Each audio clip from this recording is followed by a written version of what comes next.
Then we got an email from the Montreal Canadiens saying the press release with Carey Price is going to be at 4:45. The press release said the conference call with Carey Price is going to be at 4:45. Here is the number. Here is the access code. And just jump in and ask your questions. That's exactly what we did. And I've been around for almost 9 years. And, of course, there were a lot of people on the conference call from the Montreal Gazette newspaper, Pat Hickey, HabsInsideOut.com, Dave Stubbs, Mike Boone, our very own Andy Bennett, our very own Connor McKenna, Richard Lebay, J.F. Chaumont, Marc-Antoine Godin. The list goes on. And then all of a sudden, we heard a voice that we didn't quite recognize. And it is the voice of this young man, Lonnie Schwartz. Good morning. Good morning, Tony. How are you? Very well. Nice to be on. Well, it's great to have you on. If you're a colleague and a member of the media, I should have had you on before. I'm not going to lie to you. I didn't quite know who you were, but I got an email earlier this morning from someone who told me that you were on a program on The Score, right? Yes, actually, I am one of the top 10 contestants for Drafted, the Gillette Drafted 2 reality contest that's being held on The Score. Yes, you are correct, sir. Okay, top 10 finalist. How's that going? Well, it's been fun thus far. It's been a cool ride, but there's really not a whole lot I can say because the show starts airing on September 14th, 10 p.m. Eastern on The Score. So that's the best I can tell you. Okay, and you're sworn to secrecy. You can't say anything else, I would imagine. Look, I have to ask you. Now yes, that we know each other, right? Were you listening to the show before? By any chance, have you listened to this show before? I can't say I have. I mean, I live in Toronto, so I get my fix here, but I was listening for the last half hour or so, and some people were ripping you. Felt sort of familiar considering how people were ripping on me on Twitter yesterday, but hey, that's what we got to deal with, you know? You got to be made of thick skin. Yes, sir. So now, you were what, born in Montreal? Yes, sir. And moved to Toronto? Yes, didn't have much say in the matter. Back in the 70s when separation was at its peak, my parents said, you know what, it's time that we pack our bags and head to Toronto. So that's when I moved here. And that's another story for another day, but you're a Canadiens fan? Yes, sir. Okay. But you don't listen to this program? Sports Radio, what, in Toronto? Yes. Your Canadiens fix. I don't get my Canadiens fix, unfortunately, here. I have to be the voice of the Canadiens fans if ever our team is getting called upon here. But I'm also one of the people who will let the axe fall if I don't feel as though our Bleu, Blanc, et Rouge are performing up to snuff. Okay. Are you a contributor to any of the sports radio stations in Toronto? Or Can't say I'm a regular contributor. I mean, I call in when I get my opportunities to call in, but I use my website as my platform to voice my opinions. And in fact, I've been invited by a website in the United States to voice my opinions about hockey as well. So through my site, if I may say, it's hockey54.com. Get the plugs in. By the way, I usually charge for that, but how much? We'll talk about that after, right, Tony? The first one's always a freebie. I mean, what are friends for? Okay, so I'm trying to understand. This is great what you're doing on The Score. Congratulations to you, by the way. This is thank you. Pretty cool. Are you a professional blogger? You are. You have your website and. I would like to consider myself a journalist, actually. I am a journalist. I have formal training as a journalist. Oh, really? Okay. Yes, sir. Okay. And over the years, I've had an opportunity to mold my style, which, as you can appreciate from yesterday's call, isn't what you would consider conventional. But I've been able to use my skills, my abilities to gain the attention of players like Martin Brodeur, arguably the greatest goaltender of all time. Yeah. And if you've been to my site, you've seen my interview with him. Yeah. And in fact, one of his friends went out of his way to come up to me and tell me, you know, Marty went out of his way to tell me that you were the best interview he's had in Vegas. Naturally. Yes, and it's not a word of a lie. No, I understand. So, auditor. Pardon me? what his friend told you. Do you have that on tape? I don't have it on tape. I don't carry a tape recorder around with me, but I have witnesses of people who said it. You know, once I was playing a game of pickup hockey with Wayne Gretzky. He told me I'm the greatest hockey player he's ever seen in his life. I don't have it on tape, but I'm telling you, that's what he told me. Well, look, I want to get back to yesterday's conference call because I'm intrigued by this, okay? Okay. How did you get the number? Well, I'm on the media list for the Montreal Canadiens. Yeah, really? Yes, sir. How exactly did you pull that off? Well, how I did it was I spoke to the head of the media relations department, Dominique Saillant. Yes, and I requested that we get put on his list, and he said yes. So we have been receiving press releases from Les Canadiens for about a year and a half now. That's pretty cool. Were you at all in the Canadiens locker room last year after any of the games, or did you have a chance to interview some of the players before? Well, unfortunately, the stance of the Canadiens, which I respect because obviously I have the highest degree of respect for the teams and the athletes participating in the great game that we love. And the fact remains is that online journalists, as I like to call them, because there are quite a few of us who don't just act like 12-year-olds in a basement, we act like professional journalists because we are. And I respect the decision of the Canadiens as I would the New York Rangers, who have a position that online journalists, by and large, are not as part of the credited media yet. And that's their stance, and I respect that. So I get my press releases, and when there are opportunities, such as the one that presented itself yesterday, I like to make my presence felt. Okay, let's hear some of the things that came up in the conference call. Sure. There we go. Continued success this season. I'm sure we'll see a lot of improvement from you. You got a lot left to go until you hit your stride and your prime. Thank you so very much. That's a little unconventional. You called it as unconventional. You don't usually get a member of the media telling the player how great they think he is and how great they think he's going to be. I understand that. And you know what? I think long and hard about that. And quite often the mainstream media is open to publicly criticize an athlete and tear a strip out of them. But when it comes to complimenting them, that never happens because that's bias. Well, I can't quite understand where the line in the sand is drawn when you're allowed to rip this kid to shreds. Yet, as a member of the media, I make no bones about my fandom. I make no bones about how much I might appreciate an athlete and their abilities, and I chose to do so yesterday. You can rip them to shreds in an article if you want, on the radio if you want, but during an interview or during a conference call, you're just supposed to ask questions and kind of get out. You're not supposed to really tell the guy that you think he's the best thing since... Well, I didn't say he was the best thing since sliced bread.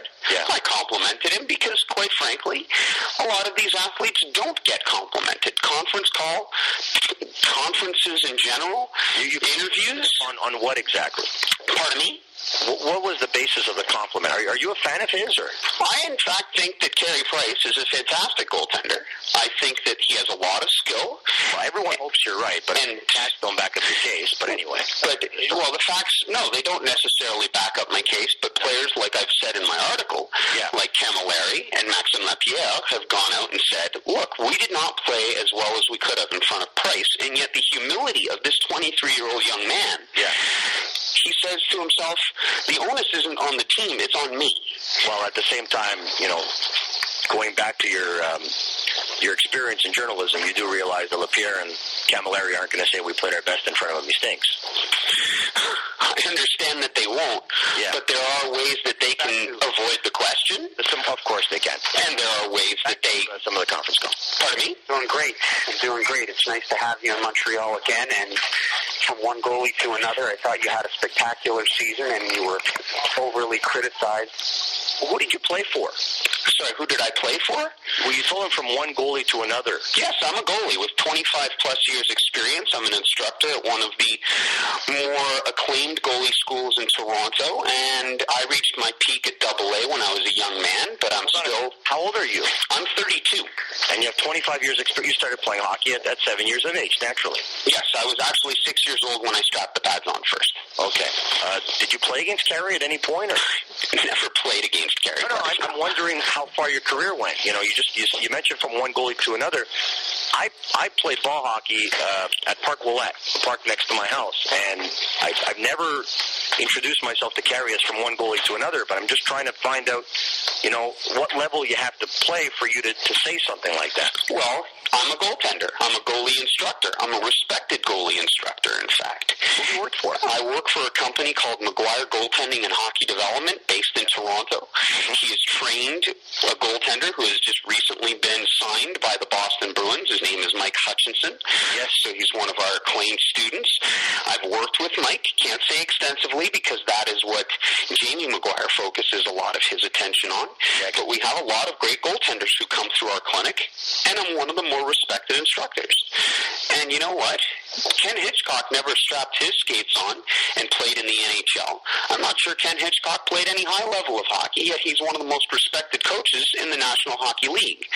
So to call in my qualifications as a goalie to another, I'm sorry. I'm wondering where you played. I'm sorry, no, but the way you've asked it, Tony, and I'm not trying to be combative here, is you're questioning my reference to being one goalie to another, and whether I've played house league all my life, or whether I have played AAA hockey and tore my knee to shreds. I still consider myself a goaltender, and I will always refer to other goaltenders with that mutual respect that we should all have with one another. And in fact, Ryan Miller, who just won the Vezina, all but summarized that with me too.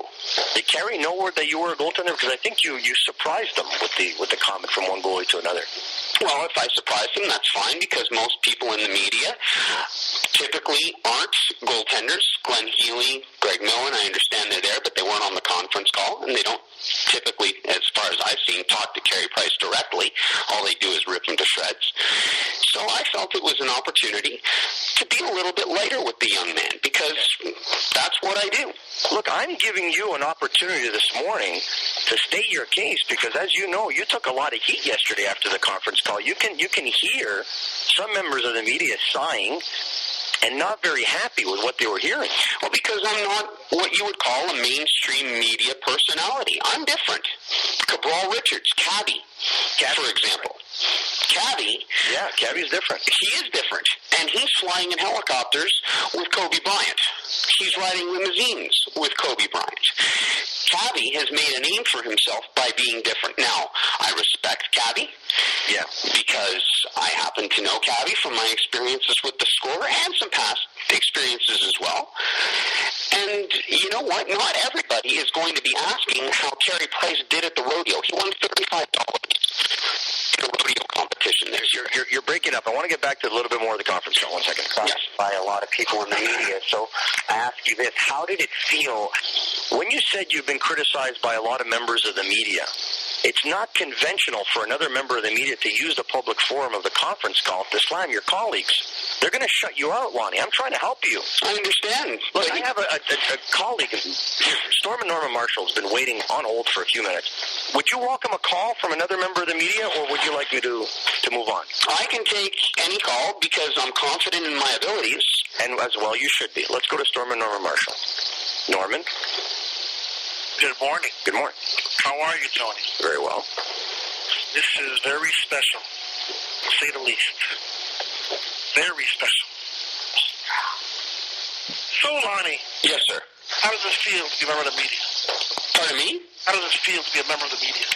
It's very rewarding because I've worked long and hard to try and carve out my style, and if other members of the media weren't comfortable in terms of how I addressed them yesterday, well, then that's their prerogative, and I understand that. But I wasn't trying to deliberately slam members of the mainstream media, but they take liberties with Mr. Price. And you know what?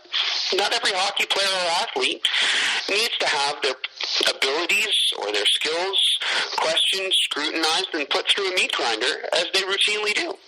Norman, I have a lot more respect for the guy now that I did yesterday. I mean, he's trying to get on Carey's side. Nothing wrong with that. We can have respect, but there's a way of going about it, and I think he's going about it the wrong way. I mean, you can't start cheerleading. You can't do that kind of thing. You have to answer questions, and there's guys on the line yesterday with 35 and 40 years experience, and you're taking shots at them. That's not really the way you're supposed to be doing things. And I'm pretty sure after this conversation, I'm sure the Canadians have to review your situation of keep you on that list after what happened yesterday, because they do not like this kind of thing. I can guarantee you that. That's not up to you to say that. That's the list. In general, that's how it's done. They do things very strict, Tony. They have to do things very strictly, and the way he went about his business yesterday was not the appropriate way. He may think he has a new style.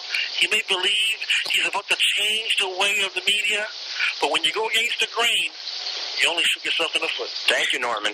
Lonnie, that's just the opinion of one member of the media. I understand, and there are going to be a lot of members of the media, and maybe the hockey community in general, who might look at me with a sideways view, and that's fine. I can expect that. I can respect that, because there's an old way of doing things, and there's nothing wrong with that. It's very traditional. And I'm glad you were able to clear the air. Well, I'm glad that I've been provided the opportunity to try and clear the air here. We even went over the break. I'm telling you. Sponsors got to get their money's worth, don't they? Well, we are definitely going to do that. Thanks for taking the time, and hopefully we'll talk to you again soon. All right. Well, it'd be a pleasure to join your show again. Thank you very much for the opportunity. And I'll be watching you on Drafted. September 14th, you said? September 14th. It starts airing its first full episode, 10 p.m. Eastern Time, on The Score. Good luck to you. Thank you very much, Tony. All right.